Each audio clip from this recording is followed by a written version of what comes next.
that Quarian, Tally? She's been spending all her time down here asking me about our engines. I'll tell her to leave you alone. What? No, she's amazing.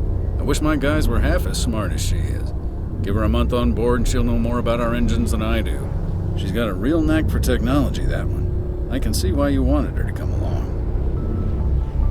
I figured she'd be a real asset to the team. You got an eye for talent, Commander, but I'm guessing that's not why you came down here. I want to know more about the Normandy. She's the best ship I've ever served on, probably the fastest vessel ever designed. And she's the only one using the new Tantalus drive core. What's so special about the Tantalus drive core? Proportionally, it's about twice the size of any other vessel. Not only are we faster, we can run at FTL speeds longer before we have to discharge the core. Fill me in on the IES stealth systems. How does it work exactly? You can't hide a ship out in space. They emit too much heat and radiation, too easy for sensors to pick them up, unless you find a way to capture those emissions. So our stealth systems trap the energy we give off in storage sinks built into the ship itself. No emissions to give away our location. Eventually the sinks have to be vented. More than a few hours silent running and they overheat. Cook us inside our own hull. There's no way for anyone to detect us? A visual scan can still pick us up. Anyone looking out a window can see us plain as day. But you have to be pretty close to get an actual visual out in space. Most vessels rely on scanners. As long as the stealth systems are engaged, they can't see us. Not unless we accelerate to FTL speeds. Why doesn't it work with faster-than-light travel? Cranking up to FTL blue shifts our emissions, pushes them into frequencies too high to capture in the sinks. As soon as we make the jump, it's like setting off a flare. Sensors can pick up our location whenever we enter or exit FTL flight, but for short-range missions, our stealth systems are amazing, and we've got the only one. Where else have you served, Adams? If you name a class of Alliance ship, I've probably served on it. Everything from dreadnoughts and carriers right down to frigates like the Normandy. My last assignment was on the Tokyo, only a cruiser, but she was a good ship. Couldn't hold a candle to the Normandy, though. Carry on, Adams. Aye, aye, Commander.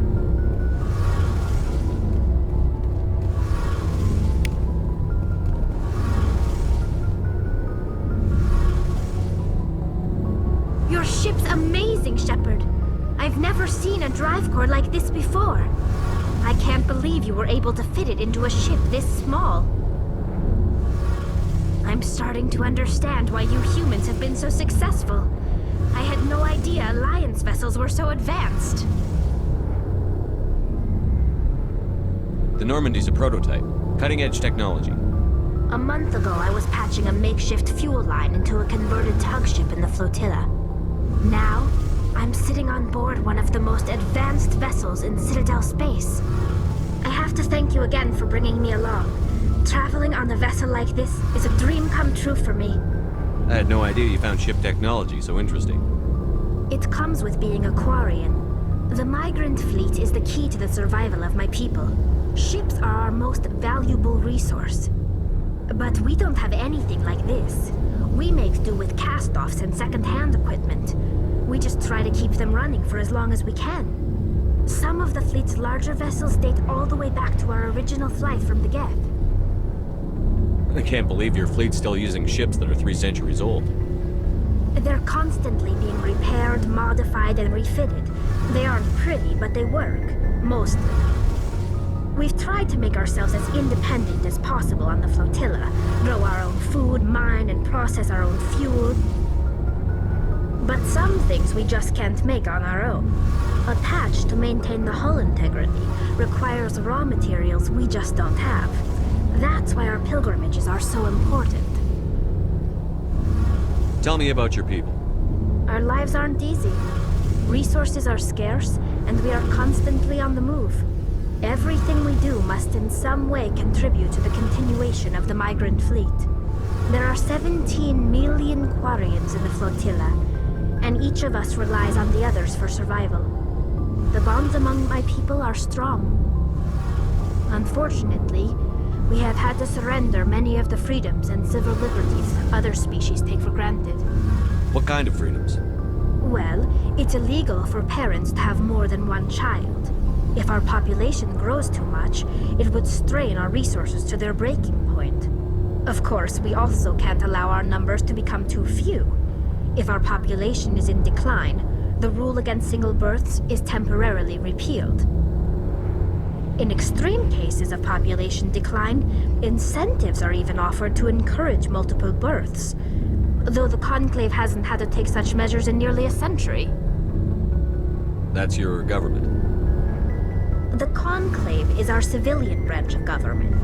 Each ship can elect a representative to serve on the Conclave and make decisions that affect the fleet as a whole. On matters that affect an individual ship, however, the captain has the final say. It's a tradition that dates back to the early days, when the fleet was governed by martial law. Fortunately, most captains nowadays are smart enough to have an elected council from their crew to give them advice and guidance. So the ultimate power rests with elected officials. In practice, the Conclave and the respective council for each ship tend to set the rules that govern our daily lives. But in theory, we are still under military jurisdiction. The 5 top-ranking military officials in the fleet serve on the Admiralty Board. These 5 have the power to overrule any decision by the Conclave in case of emergency. To do so requires unanimous agreement among the Admiralty, and they can only do this once. After that, the entire board must resign their posts. It's a safeguard that served us well. In nearly 3 centuries, the Admiralty Board has only overruled the Conclave 4 times. I want to know more about the pilgrimage. When my people reach maturity, we leave our birth ships and seek acceptance with a new crew. It's necessary to maintain genetic diversity among the fleet. But no ship wants to accept someone who will be a burden on them. So, to prove our worth, we embark on a pilgrimage. We set out alone, leaving the flotilla and our families behind us. We only return once we have found something of value we can bring back to the fleet. This is presented as a gift to the captain of the respective ship we wish to join. If the gift is accepted, we are welcomed into the crew. Can a captain choose to reject the gift? That doesn't happen often. Most captains are eager to increase the size of their crew. It increases their own standing in our society. Even when a gift is not particularly valuable, the captain usually accepts it out of a sense of tradition. However, there is a stigma to presenting a substandard gift. It's not the best way to make a good impression on a new community. Most pilgrims don't return until they find something worthwhile. I can't believe they just send you off alone. It's not like they just cast us out. Before we leave, we are given lessons in how to survive outside the flotilla, and given gifts to help us on our journey. We also receive implants to fight off sickness and disease. Generations of living in an isolated and highly controlled environment have left our immune systems weaker than most. By the time we leave the fleet, we are well equipped for the pilgrimage. This is a rite of passage for all Quarians. If it were dangerous, our numbers would suffer. Virtually every pilgrimage ends with a triumphant return and the ritual presentation of the gift to one of the fleet's captains. I want to talk about something else. Like what? I should go. See you later.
Where is everybody?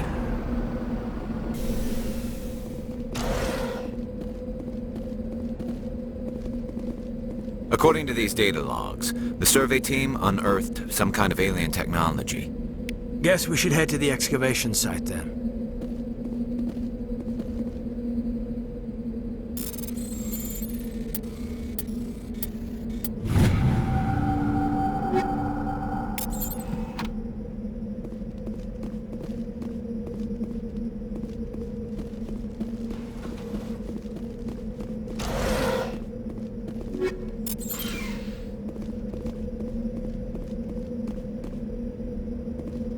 Just lead the way.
Yes, sir.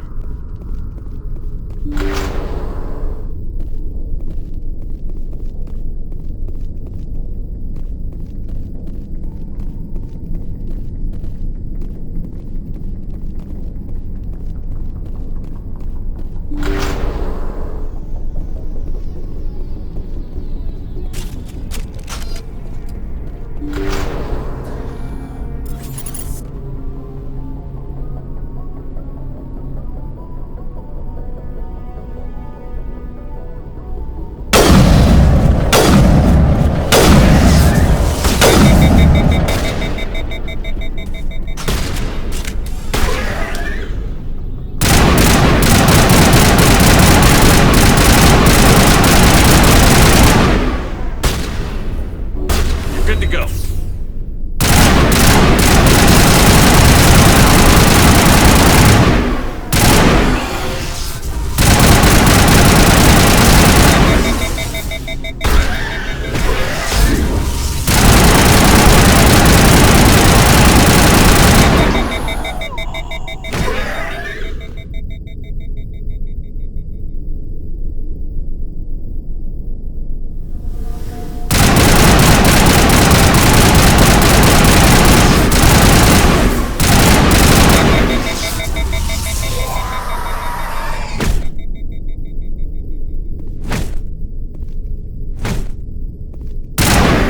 I've seen this before.